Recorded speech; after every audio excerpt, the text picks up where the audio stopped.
தேவைன்னு பார்த்துக்கலாங்களா? ஆயில் தேவையான அளவு எடுத்துக்கலாங்க. ஒரு 4 மீடியம் சைஸ் ஆனியனு, டொமேட்டோ, ஒரு முழு பூண்டு, ஒரு 100 கிராம் அளவுக்கு நெத்திலி ஃப்ரெஷ்ஷா கழுவி வச்சாச்சு. வாஷ் பண்ணி வச்சாச்சு. தேவையான அளவு புளியும் எடுத்து வச்சாச்சு. இப்போ ரெசிபிய ஸ்டார்ட் பண்ணலாங்களா? ஹலோ காய்ஸ், இப்போ பார்த்தீங்கன்னா அடுப்பு ஆன் பண்ணிட்டோம். இப்போ வந்து ரெசிபி ஸ்டார்ட் பண்ணிடலாங்க. சரிங்களா?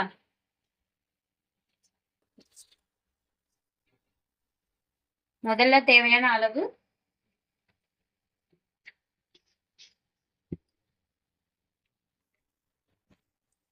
காய்ஸ், இப்போ பார்த்தீங்கன்னா தேவையான அளவு ஆயில் ஊற்றிட்டோம்.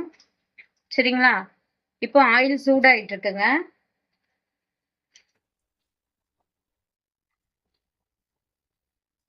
கடுகு போட்டுக்கலாம். காய்ஸ், இப்போ வந்து கடுகு வந்து பொரிஞ்சிடுச்சு. வெந்தயம் போட்டுக்கலாம்.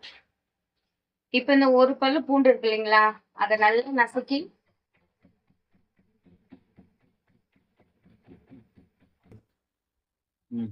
பூண்டு வந்து போட்டுக்கலாம். வெந்தயமும் ரெண்டு, ஒரு பல்லு பூண்டு நசுக்கி போட்டாச்சு. ஓகேங்களா? இப்போ உடனே நம்ம வந்து கறிவேப்பிலை போடணும். கறிவேப்பிலை இல்லைங்க எங்க வீட்டுல, சாரி. கறிவேப்பிலை இருக்கிறவங்க ஆட் பண்ணிக்கோங்க. இப்போ 4 மீடியம் சைஸ் ஆனியன் சொன்னேன் இல்லைங்களா, அதை வந்து சேர்த்துக்கலாம். ஓகேங்களா? இப்போ ஆனியன் போட்டோம் இல்லைங்களா, நல்லா வதக்கி விட்டுக்கலாங்க. ஃபாஸ்ட்ல வச்சிடலாம்.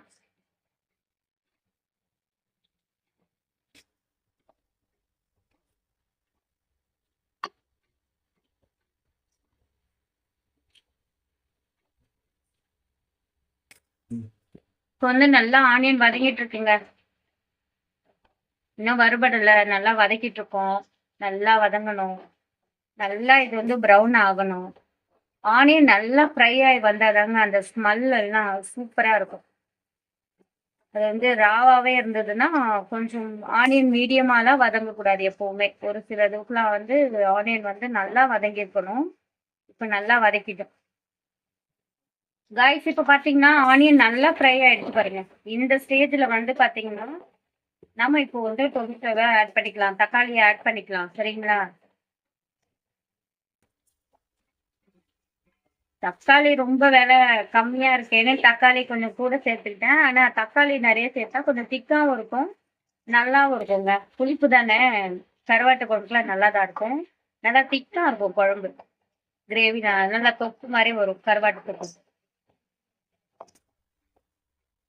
நெத்திலி கருவாடு தொக்கு. இப்ப நம்ம தக்காளி போட்டோம் இல்லைங்களா, நல்லா வதக்குறோங்க. வதங்கட்டும். அதுல கொஞ்சமா நம்ம வந்து சால்ட் ஆட் பண்ணணும். நான் ஏற்கனவே மீன் குழம்புல கூட சொல்லியிருப்பேன், தக்காளி வெங்காயம் வந்து குயிக்கா வந்து வதங்கணும் அப்படின்னா கொஞ்சமா சால்ட் வந்து ஆட் பண்ணோம்னா இந்த மாதிரி சும்மா மழைச்சாரல் மாதிரி தூவி விடுறாங்க. அப்படி பண்ணும்போது குயிக்கா வந்து நமக்கு வதங்கி வரும். நல்லா தொக்கு மாதிரி சீக்கிரம் இதுவாகும். இப்ப சிலிண்டர் விலைக்கு கொள்வா வேணும், சிக்கனம் பண்ணணும் இல்லைங்களா? முடிஞ்ச வரைக்கும் எவ்வளவு குயிக்கா எது எது நடக்குமோ அந்த டிப்பெல்லாம் நம்ம பண்ணிக்கணும். இது கூட கொஞ்சம் மஞ்சத்தூள் ஆட் பண்ணா கூட குயிக்கா வந்து வதங்கி வரும். நல்லா தொக்காயிட்டு இருக்கு, நல்லா வதங்கி வந்துட்டு இருக்கு. இன்னும் கொஞ்சம் வதங்கணும். இந்த மாதிரி நசுக்கி விட்டுக்கணும். கொஞ்சம் முழுசு முழுசா இருக்கிறதுல இப்படி நல்லா நல்லா நசுக்கி விட்டுக்கலாங்க. இந்த பேச்சுலர்ஸ் தான் பார்த்து யூஸ் பண்றவங்களோ, இல்ல சில பேருக்கு நெத்திலி கருவாடு, எங்க வீட்டுடைய ரெசிபி இது. பிடிச்சிருந்தா ட்ரை பண்ணுங்க காய்ஸ். இப்ப பாருங்க, நல்ல தக்காளி வந்து இந்த ஸ்டேஜ்ல வரும். நல்லா தக்காளி வதங்கிடுச்சுங்க, தொக்கு மாதிரி வந்துருக்குங்களா. இப்போ புளி வந்து கரைச்சி வச்சுப்போம் ரெடியா. புளி வந்து கரைச்சாச்சு. காய்ஸ், இப்போ வந்து கரெக்டான ஸ்டேஜுக்கு வந்துருச்சு. நம்ம மிளகாத்தூள் ஆட் பண்ணிக்கலாங்க. அதுக்கு முன்னாடி கொஞ்சமா வந்து மஞ்சள் பொடி ஆட் பண்ணிக்கலாம்.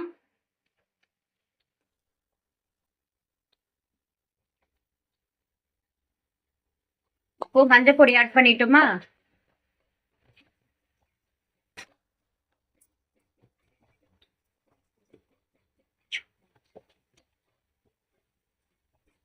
ஏன்னா மீன் குழம்பு, கருவாட்டு குழம்புனா ஸ்மெல் வரும் இல்லைங்களா? அது வராம இருக்கிறதுக்கு கொஞ்சம் பெட்டரா இருக்கும். ஆ தேவையான அளவுங்க. எங்க வீட்ல எங்களுக்கு காரம் எவ்வளோ தேவையோ, அவ்வளோ நான் ஆட் பண்றேன். அந்த மாரி பார்த்துட்டு இருக்க காய்ஸ் நீங்களும் உங்களுக்கு எவ்வளோ காரம் தேவையோ, அந்த அளவுக்கு நீங்க ஆட் பண்ணுங்க. ஏன்னா நாங்க காரம் நெறைய சாப்பிடுவோம் காய்ஸ். அதனால நாங்க வந்து அதுவும் இல்லாம கருவாட்டு தொக்குக்கு காரம் இருந்தா புடிக்கும். எல்லாருக்குமே புடிக்கும். இருந்தாலும் அவங்கவங்களுக்கு எப்படி விரும்புறீங்களோ, அவங்கவங்களுக்கு தேவையான அளவுக்கு காரத்த ஆட் பண்ணிக்கோங்க. இப்போ நம்ம காரத்த ஆட் பண்ணிட்டோமா?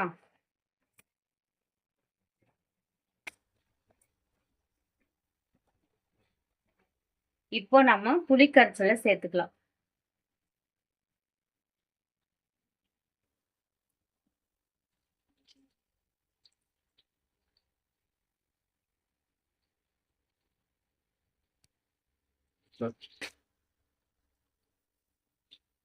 இப்போ புளி கரைசல் ஊத்தியாச்சுங்க.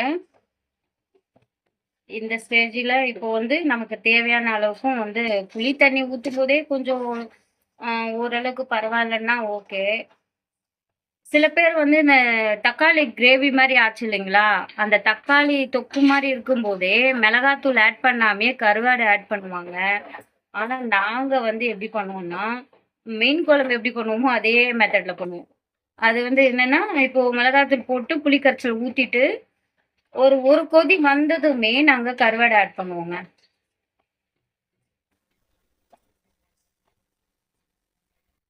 இப்போ இது கூட தண்ணி ஆட் பண்ணிக்கலாம் தேவையான அளவு.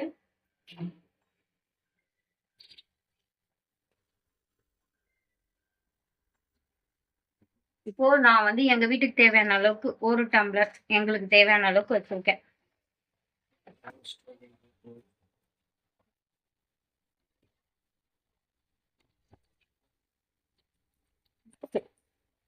இதால 1 டம்ளர் எங்களுக்கு வச்சிருக்கேன். கொஞ்சம் புளி கரைசல் வேற ஊத்திருக்கோம்.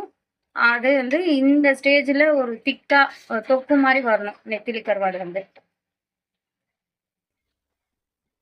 சில பேர் வந்து என்ன பண்ணுங்கன்னா, தக்காளி தொக்குலயே கருவாடு ஆட் பண்ணிக்கங்க. அது இன்னும் சூப்பரா இருக்கும்.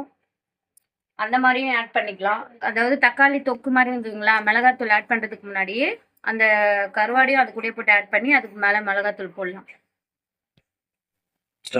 இப்ப வந்து இது கொதிக்கட்டுங்க. ஒரு கொதி வரட்டும். இது நல்லா ஒரு கொதி வந்ததும், நம்ம வந்து கருவாட ஆட் பண்ணிக்கலாம். ஓகே.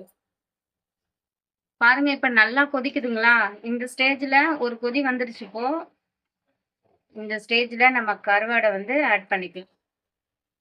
வாஷ் பண்ணி வச்சிருந்தோம் இல்லைங்களா? நெத்திலி கருவாடு. அத ஆட் பண்ணிக்கலாங்க.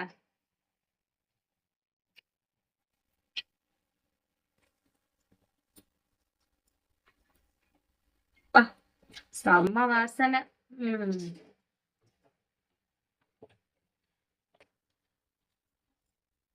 எப்படி இருக்கு பார்த்தீங்களா? இது நல்லா கொஞ்சம் கொதிச்சு, கொஞ்சம் சுண்டி வரட்டும்.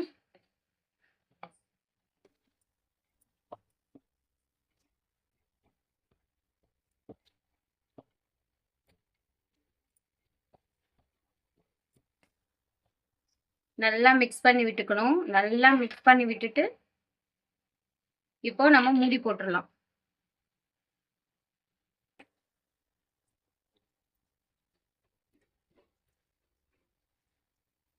நல்லா கொதிக்கட்டும். நல்லா வந்து அடி பிடிக்காதபடி கிளறி விட்டுட்டோம். இப்போ கொஞ்சம் நல்லா கொதிச்சு வரட்டும். மீடியம்ல வச்சுக்கணுங்க.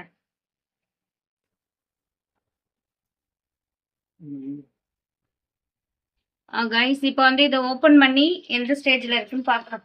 கிளறி விட்டுக்கலாங்க.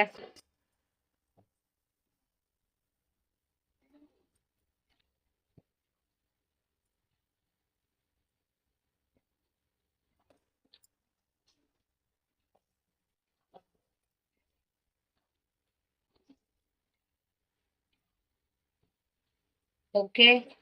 இப்போ இன்னும் ஒரு 5 மினிட்ஸ் இல்ல ஒரு 2 மினிட்ஸ் மட்டும் வேகட்டும். மறுபடியும் நம்ம மூடி போட்டுக்கலாம். கைஸ் இப்ப ரெடி ஆயிடுச்சு. நம்ம தொறந்து பார்த்துடலாமா? சூப்பரா வந்திருக்குங்க. அடி பிடிக்காம ரொம்ப சூப்பரா வந்திருக்கு. கரெக்டா எண்ணெய் மெதுவுல வந்துருச்சு. இப்ப வந்து பாத்தீங்க அப்படின்னா மேல பாருங்க எண்ணெய்லாம் திரிஞ்சு வந்துருச்சுங்களா? அந்த மிளகா பொடி வாடெல்லாம் போயிட்டு நல்ல கருவாடு ஸ்மெல்லு நல்லா வெந்து இந்த மாதிரி பாருங்க எண்ணெய் மெதவல் பாருங்க. இந்த ஸ்டேஜ்ல வந்து நம்ம பாத்தீங்கன்னா அப்புறம் இன்னொரு விஷயம் முக்கியமான விஷயம் வந்து பாத்தீங்கன்னா தக்காளி வெங்காயம் நம்ம வதக்கும் போதே வந்து கொஞ்சம் கொஞ்சமா வந்து உப்பு ஆட் பண்ணிக்கிட்டோம். இப்போ வந்து நான் வாங்கின கருவாடுல உப்பு கம்மியா இருக்கு.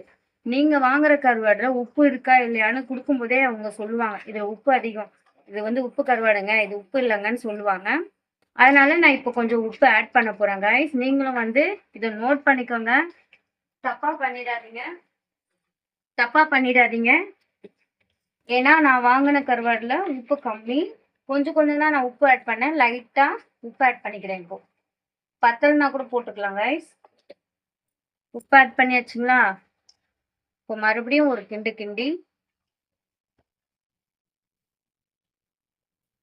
இந்த ஸ்டேஜில் இருக்கணுங்க. எப்படி அப்படி அள்ளி அப்படியே வந்து சாப்பிடணும் தட்டில் போட்டு. சரிங்களா? அந்த மாதிரி தொக்கு மாதிரி வந்ததும் இப்போ நம்ம வந்து கொத்தமல்லி தூவி இறக்கிக்கலாங்க. அவ்வளோதான் காய்ஸ். எப்படின்றது ரெசிபி சொல்லுங்க. சப்ஸ்கிரைப் பண்ணாதவங்க சப்ஸ்கிரைப் பண்ணுங்க, ஷேர் பண்ணுங்க, லைக் பண்ணுங்க, கமெண்ட் பண்ணுங்க காய்ஸ். தேங்க்யூ. இப்போ கொத்தமல்லி தழையெல்லாம் வந்து தூவியாச்சுங்களா? அவ்வளோதான் காய்ஸ், ரெடி ஆயிடுச்சு. ருசியா சாப்பிடலாம் வாங்க. நீங்களும் சாப்பிடுங்க, நாங்களும் சாப்பிட்றோம். மகிழ்ச்சியா சாப்பிடுங்க. எப்படி இருந்ததுங்க ரெசிபி? கமெண்ட்ல சொல்லுங்க. நீங்க எப்படி செய்வீங்கன்றதையும் சொல்லுங்க. ஷேர் பண்ணுங்க, கமெண்ட் பண்ணுங்க. பாய்.